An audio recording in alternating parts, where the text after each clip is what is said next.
Namaskar, beta. Again, I am starting with the solutions, part 2. Today, I am discussing with you concentration of solutions. ठीक है? There are number of ways, different ways, ways to find the concentration of solution. Concentration of solution. बेटा जैसे concentration of solution समझते हो आप, हाँ, कि solution की क्या कंसंट्रेशन है, उसमें सल्यूट कितना डाला है, हाँ? तो एक तरीका बेटा उसको बोलते हैं percentage. We note the concentration in terms of percentage. एक परसेंटेज जो होती है percentage by weight, percentage by weight. For example 10 gram NaCl solution, 10 gram NaCl, 10 gram NaCl is present in 100 gram aqueous solution, 100 gram aqua solution. इसका मतलब ये हो गया that is 10% NaCl solution. ये बेटा लेकिन वाई वेट, ये वेट के हिसाब से है, मेरी बात समझिए। 10% NaCl वाई वेट मतलब 10 ग्राम नमक पड़ा है किसमें 100 ग्राम एक्वा सोल्यूशन में, जिसमें NaCl भी पड़ा हुआ है। टोटल वजन कितना है 100 ग्राम, 10 ग्राम उसमें क्या है NaCl, मतलब 10 ग्राम नमक है और 90 ग्राम वाटर है। ठीक है, that is percentage by wait. अरे ग्लूकोज ले लो, 10 ग्राम ग्लूकोज ले लो और 90 ग्राम वाटर ले लो, वो सोल्यूशन होगा 10% ग्लूकोज सोल्यूशन। तो percentage by volume, percentage by volume 10 millilitre of alcohol in 100 millilitre of aqueous solution. इसका मतलब क्या हो गया कि ये वाई वॉल्यूम है, 10% alcoholic in water by volume, ये बेटा वाई वॉल्यूम है। ठीक है, दूसरा है बेटा नेक्स्ट, ये है, इसको हम कहते हैं स्ट्रेंथ। स्ट्रेंथ कई बार लिखते हैं strength of solution. Strength solution की क्या है? स्ट्रेंथ का मतलब होता है अमाउंट ऑफ सल्यूट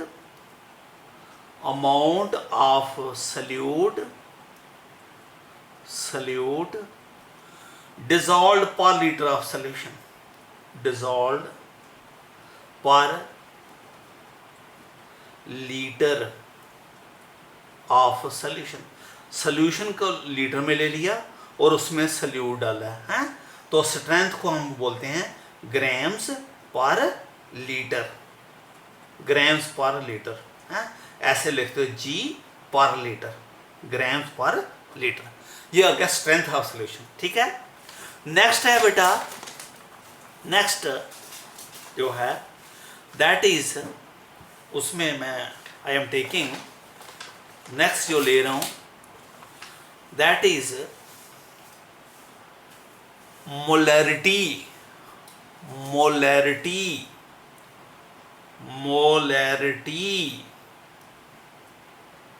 ठीक है, इसको हम कैपिटल M से लिखते हैं। It is written by capital M। Okay, इसको हम कैपिटल M से लिखते हैं, molarity. It is the number of, बहुत आसान है बेटा, number of moles of a substance dissolved per liter of a solution, per liter of a solution, इसको बोलते हैं molarity. Molarity mathematically number of moles,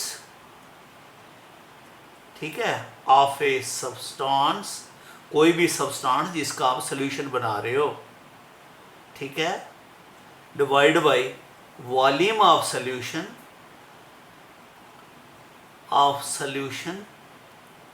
in litre.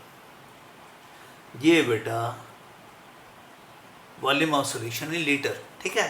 तो हम इसको ऐसे लिख सकते हैं, एम नंबर ऑफ मोल आपको 11th में बताया था, given amount of a substance, given amount of a substance, कोई सब्सटेंस है उसका कितना अमाउंट दिया, कितने ग्राम है वो, ठीक है, let it is a, divide by molar mass, molar mass of substance.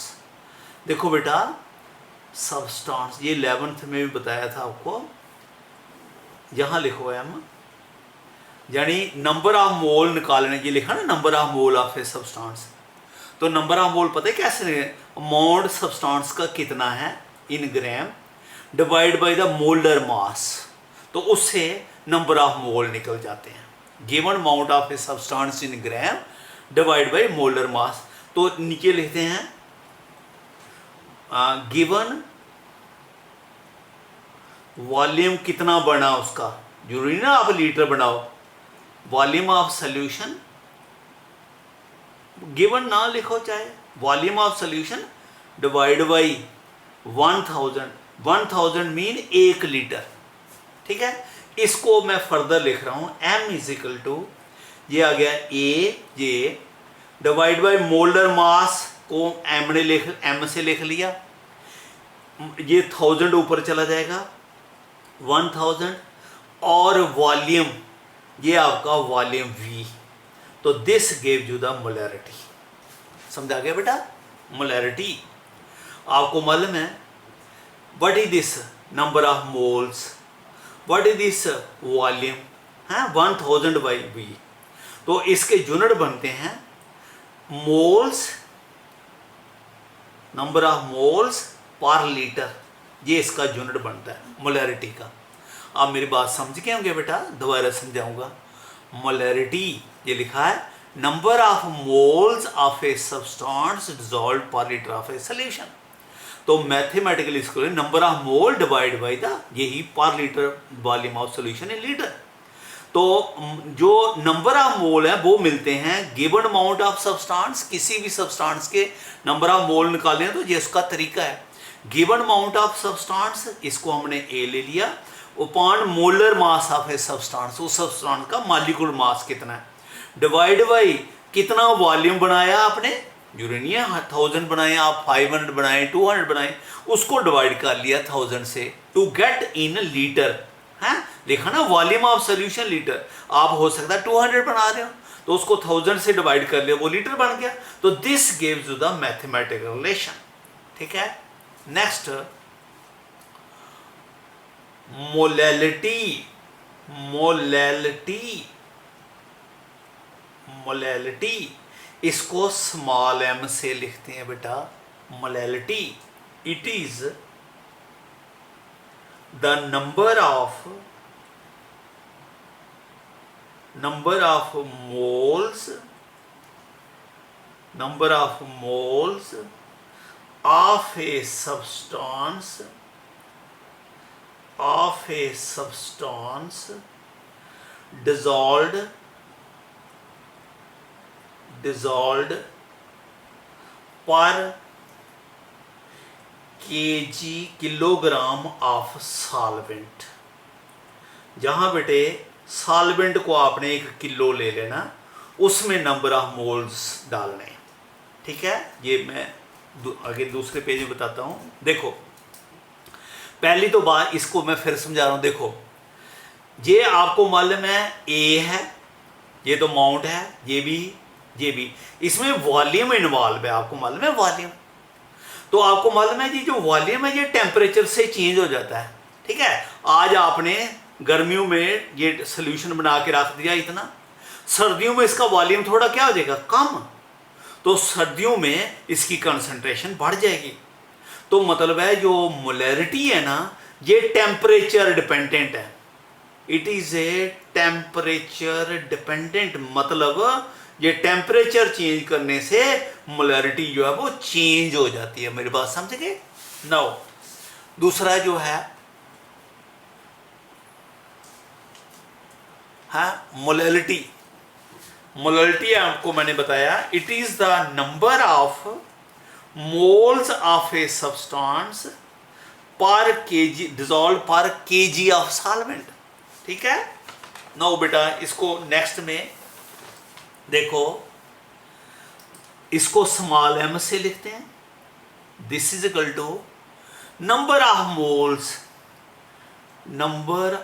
Moles of a substance, ये सब्सटेंस ये आगे भी बताया अभी, divide by mass of solvent, solvent का मास इन केजी, किलोग्राम में, ठीक है।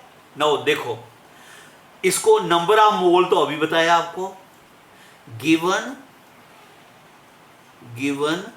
Amount of substance, divide by molar mass of substance, जो अभी बताया बेटा, मोलर मास जिसको हम मॉलिक्यूलर मास भी बोल सकते हैं, मोलर मास ऑफ सब्सटेंस, ठीक है। इसको जहां लिखो m, divided by given mass किसका, सॉल्वेंट का, इन ग्राम, ये हो सकता है ग्राम में दिया, तो डिवाइड बाई 1000, क्योंकि अगर ये ग्राम में है तो 1000 से डिवाइड करने से क्या हो जाएगा, किलो बन जाएगा, लिखा ना, मास ऑफ सॉल्वेंट केजी। तो इसको लिख लिया, given mass of substance suppose A है, तो ये दोबारा आ गया ए अपॉन ये क्या आ गया, मोलर मास m, ये 1000 ऊपर चला गया, अपॉन क्या आ गया, given mass of solvent, let it is a W, it is W is the given mass of a solvent, जो आपने सोल्यूशन बनाया है। अगर आपने वाटर 10 ग्राम लिया है तो आपका ये 10 ग्राम हो गया, 10 ग्राम को जब 100 से 1000 से डिवाइड करोगे तो किलो में चेंज हो जाएगा, ये किलो में आ गया, क्योंकि हमारी डेफिनेशन है number of moles of a substance mass of solvent in KG है। तो ये नंबर ऑफ मोल आ गया A/m, तो मास ऑफ सॉल्वेंट जरूरी नहीं है आपने किलो लिया हो सकता है आपने 10 ग्राम लिया हो, तो ये आपका जितना लिया आपने 10 ग्राम, तो ये डिवाइड बाई 1000, तो 1000 टोटल है, this give you the molarity, ये आपको मोलैरिटी की रिलेशन आ गई। देखो बेटा इसमें क्या होता है, it is independent of temperature, मतलब ये है ये टेम्परेचर चेंज करने से इसकी वैल्यू चेंज नहीं होती। क्यों? What is a, mass in gram, what is m, mass, what is 1000, fix, ये किलो वजन है, W क्या है, ये भी ग्राम है। अरे वजन थोड़ा चेंज हो जाता है टेम्परेचर चेंज करने से। अगर आप आज गर्मियों में 1 किलो शुगर रख लोगे तो सर्दियों में उसका टेम्परेचर 1 किलो, वजन उसका 1 किलो होना। तो weight does not changes with the temperature, so जो मोलैरिटी है it is independent of temperature. है, हमारी बात समझ आ गई आपको? तो नेक्स्ट वीडियो में करेंगे। ओके।